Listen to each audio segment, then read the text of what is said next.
नमस्कार, ideal express देख रहे हैं आप। मैं हूं आपके साथ पूर्णिमा पांडे। बुलेटिन की शुरुआत करते हैं। देखिए, भारत और यूएस के बीच टैरिफ विवाद लगातार जारी है और इसी टैरिफ विवाद के बीच में देखिए अब यूएस ने एक नोटिफिकेशन जारी किया है। जी हां, 50% टैरिफ लागू होने से पहले ये नोटिफिकेशन जारी किया गया है अमेरिका की ओर से। 27 अगस्त से प्रभावी होगा नया टैरिफ शुल्क। भारत के रूस से तेल खरीदने के जवाब में ये एक्शन। देखिए, अमेरिका ने नया नोटिफिकेशन जारी किया है। 50% टैरिफ लागू होने से पहले नोटिफिकेशन। 27 अगस्त से प्रभावी होगा नया टैरिफ शुल्क। भारत के रूस से तेल खरीदने के जवाब में ये एक्शन। अब अगली खबर की ओर बढ़ते हैं। खबर बिहार से, जहां देखिए नीतीश कैबिनेट की बैठक समाप्त हो चुकी है और इस बैठक में कुल 26 एजेंडों पर मुहर लगी है।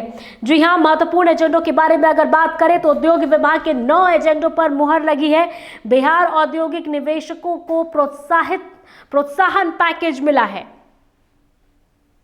3 तरह के निवेशकों को जमीन देने का बड़ा फैसला लिया गया है। वहीं किसान सलाहकार के मानदेय को भी बढ़ाया गया।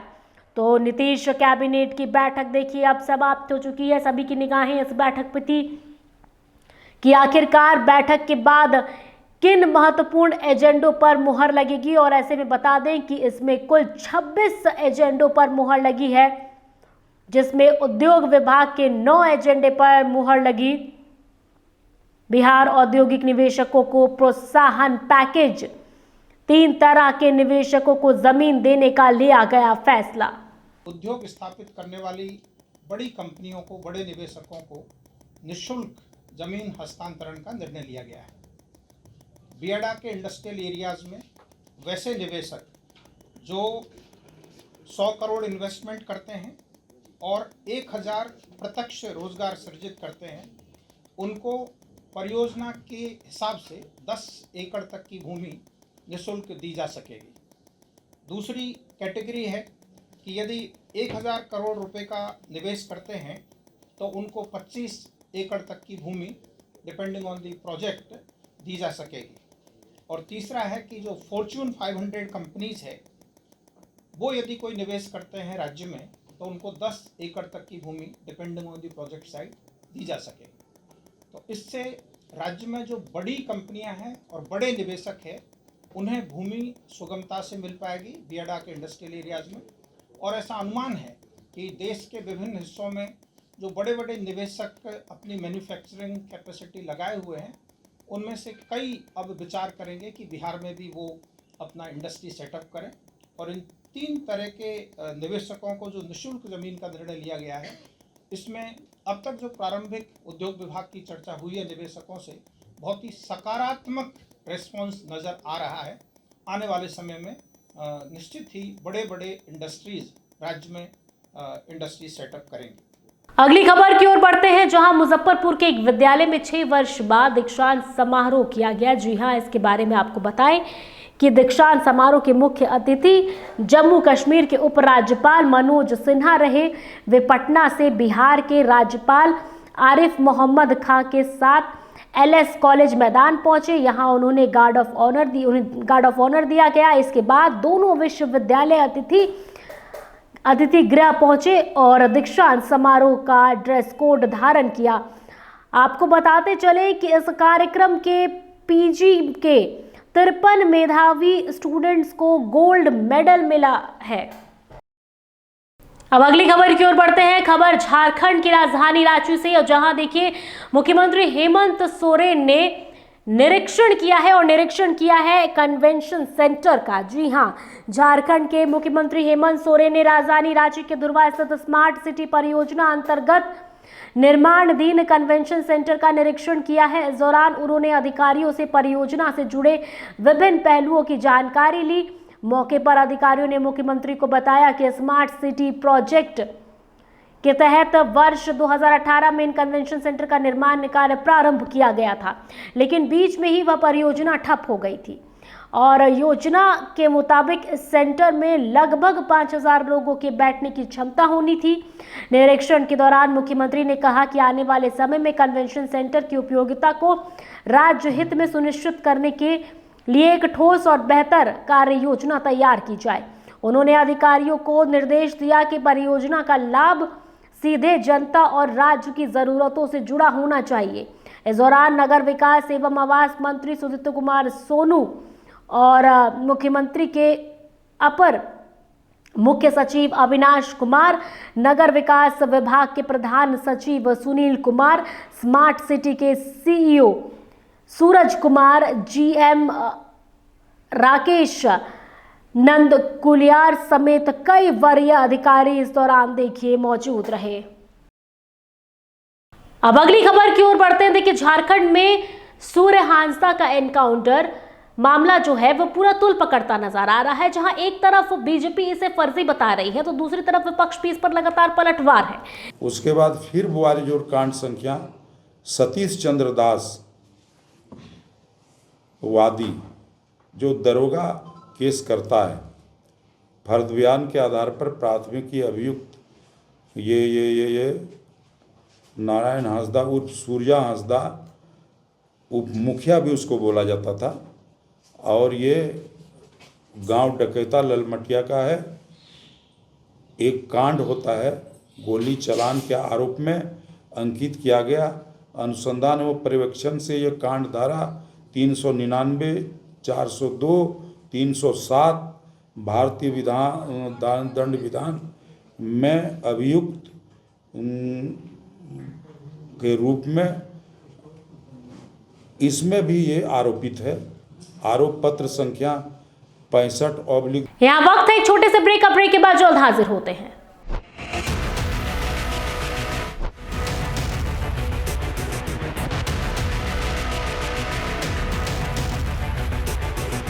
अगर सत्ता से सवाल पूछना बगावत है तो हाँ, मैं बागी हूं।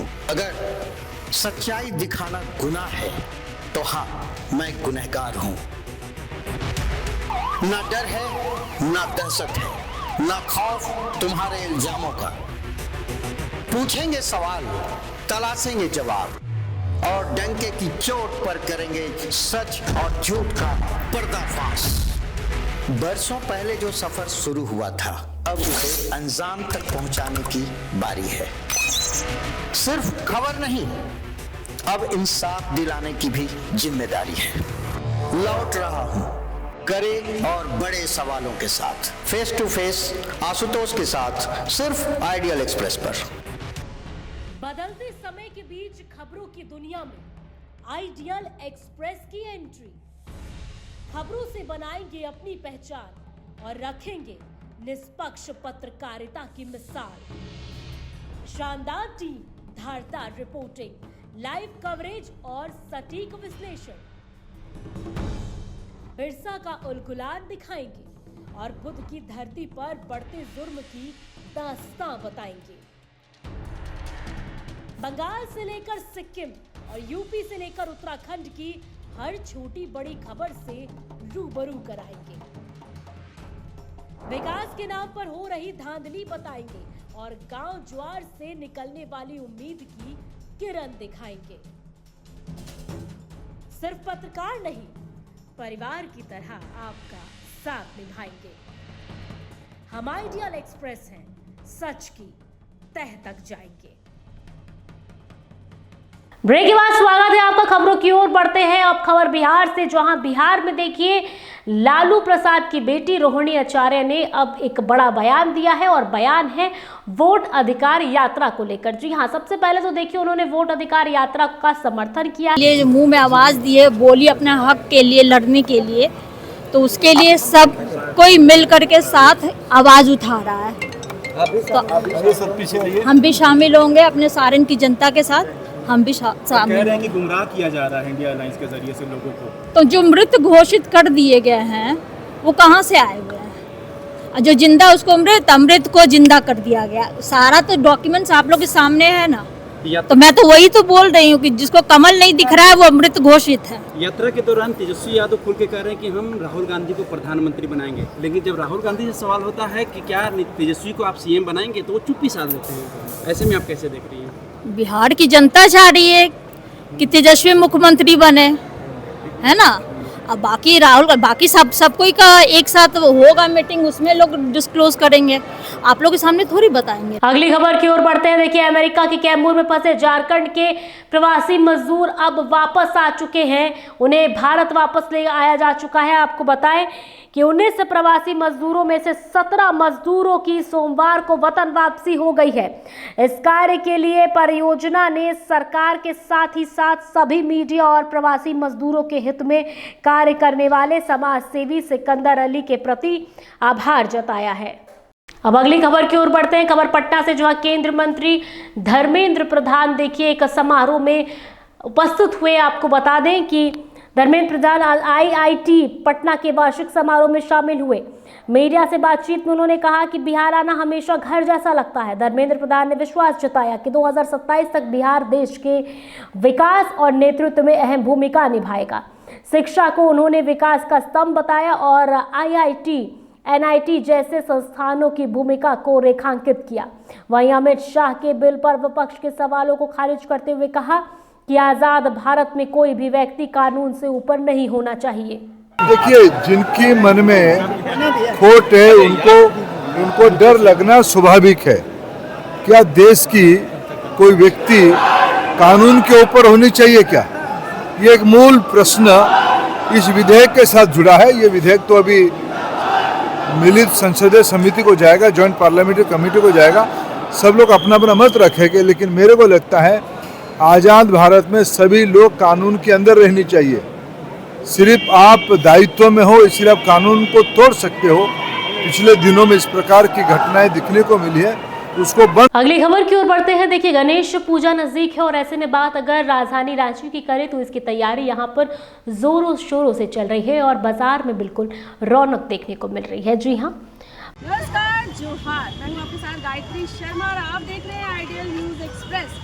जैसा कि आपको पता है कि गणेश पूजा परसों है और बड़ी धूमधाम से रांचीवासी भी अब मनाने लगे हैं। हम अभी मौजूद हैं OTC ग्राउंड में और यहाँ श्री गजराज पूजा समिति की ओर से ये चौथा साल है जो फिर से यहाँ पर पूजा का आयोजन हो रहा है। आपको बता दें, यहाँ पर होने वाली पूजा हमेशा से रांची वासियों के लिए सेंटर ऑफ अट्रैक्शन है। क्यों है, ये सवाल का जवाब आपको इस पूरी खबर में ज़रूर मिलेगा।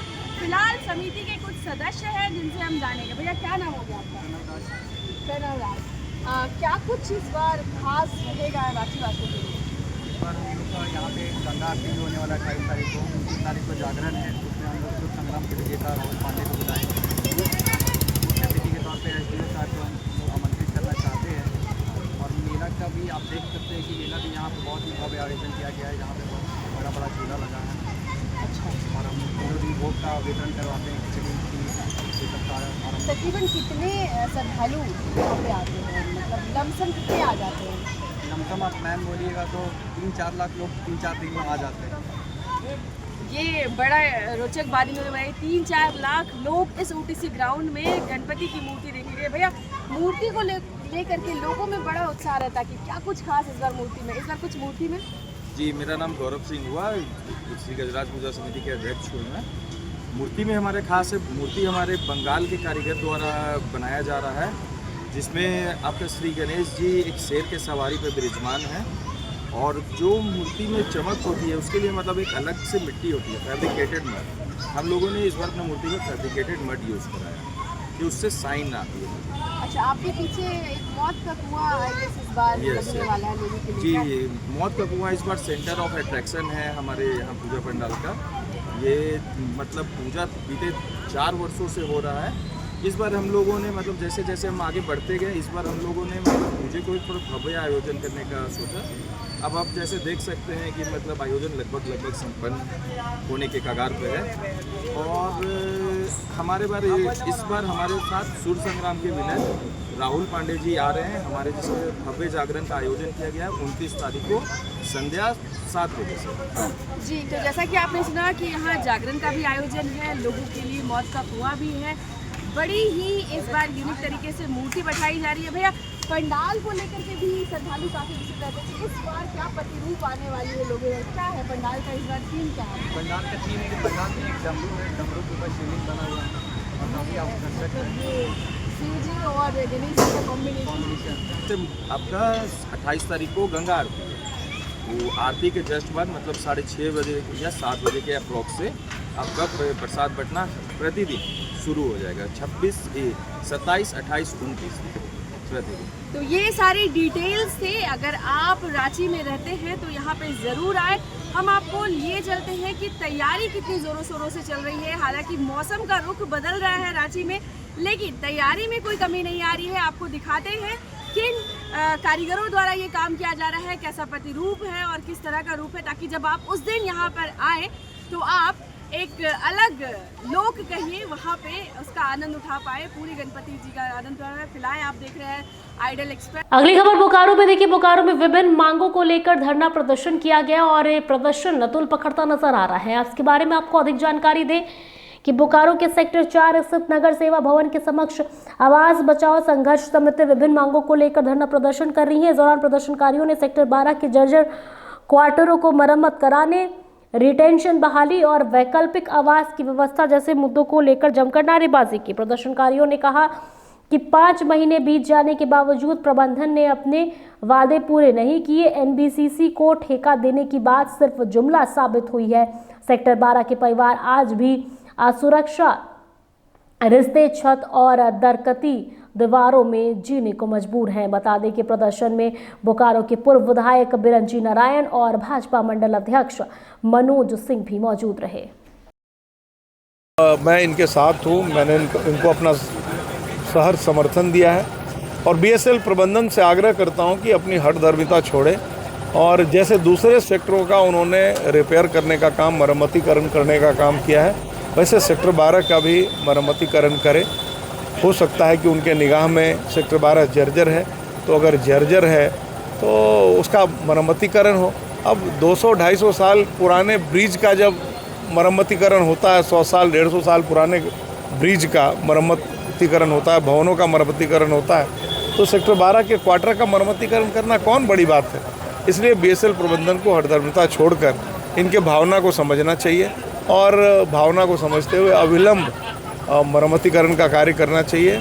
ताकि आज जो हम लोग पिछले 6 महीने से जो लगातार प्रभात फेरी और जुलूस, ये सब माध्यम से प्रबंधन को समझाना चाह रहे हैं कि भैया आप अपनी हठधर्मिता छोड़िए और बीएसएल के आवासों को सेक्टर 12 और सेक्टर 6 के आवासों को मरम्मत करने का काम करिए। सेक्टर 12 के आवासों के साथ ही केवल सौतेला व्यवहार क्यों? आज सेक्टर 12, आप प्रेस मीडिया के बंधुओं से मैं कहना चाहता हूं कि आज सेक्टर 12 और सेक्टर 8, सेक्टर 9 का इससे पूर्व में निर्माण हुआ है और सेक्टर 12 का बाद में निर्माण हुआ है। इसके बावजूद भी आप सेक्टर 12 को तोड़ना क्यों चाहते हैं? उसको मरम्मत क्यों नहीं करना चाहते? तो फिलहाल मेरे साथ इस बुलेटिन में इतना ही। ऐसे ही तमाम खबरों के लिए देखते रहिए आइडियल एक्सप्रेस।